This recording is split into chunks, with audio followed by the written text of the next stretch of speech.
A new coalition was launched in Brussels this week to tackle the growing threat of euthanasia across Europe. The Euthanasia Prevention Coalition Europe, EPC Europe, brings together organisations and individuals from across the continent to campaign against the erosion of laws that protect people from euthanasia.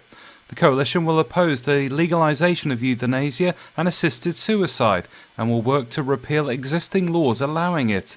They will also promote the best care and support for vulnerable people who are sick, elderly or disabled.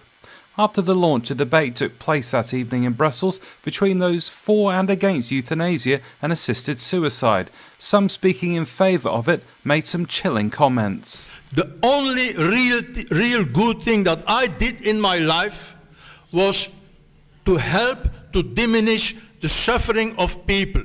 Every year about 2,000 persons in Belgium now do not have to suffer for the last week or for the last 2 weeks of their life.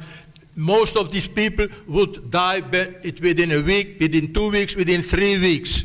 And with euthanasia, these 2 or 3 weeks, they end on their, really, they asked for ending of their suffering. And this is the greatest thing, the fact that I have contributed to that in my life has not been there for nothing.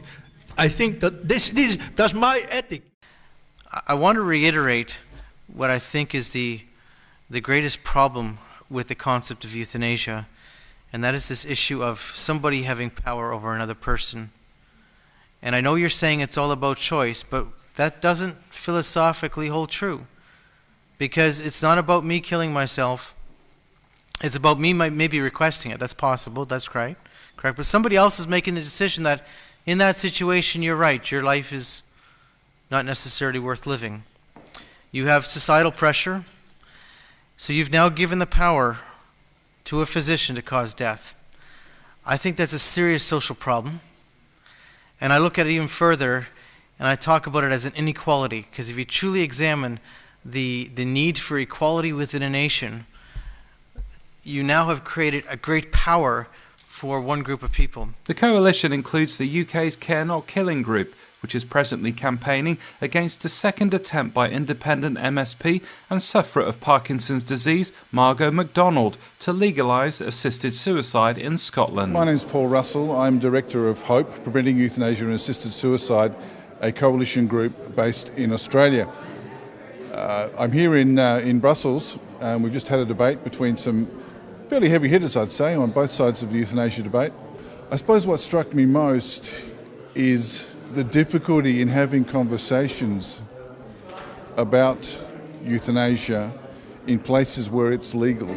Because I think clearly what happens here, there is a cultural development, a cultural change, a change in the mores that tends to look upon it as being part of the landscape. It's what Belgians do. They play football, they make good chocolate, they eat waffles, they have euthanasia. I'm not being glib with that. I think generally it becomes part of the cultural landscape.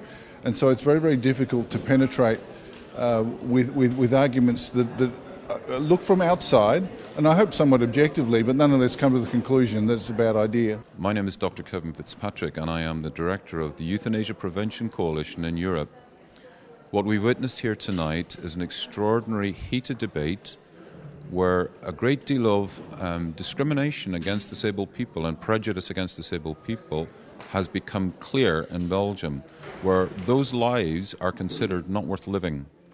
My life is considered as being one of intolerable suffering, regardless of the fact that the doctor in question who said that didn't even ask me the question whether or not I was.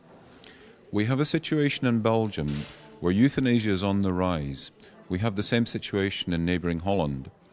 We had a debate here tonight which just showed the diversity of opinion and the ferocity of that division. But the difficulty that I have personally here tonight is that those doctors scare me. Those doctors who make it sound so plausible that they can euthanize someone who is not dying, who is not terminally ill, who is depressed. And I'm speaking about a real case of a gentleman who presented himself to us tonight, Dr. Tom Mortier, whose mother was euthanized by Dr. Distelmans who is the president of the commission and is an oncologist, but this woman had depression. So we're here, every moment of the evening has been given over to discussing what some doctors believe is a treatment. They're now saying the only treatment for some conditions is death. This is not a civilized reaction. It is not a medical treatment. It's a moral judgment on the lives of disabled people like myself and vulnerable people, older people who are ill and depressed, to say they should die and we will help you.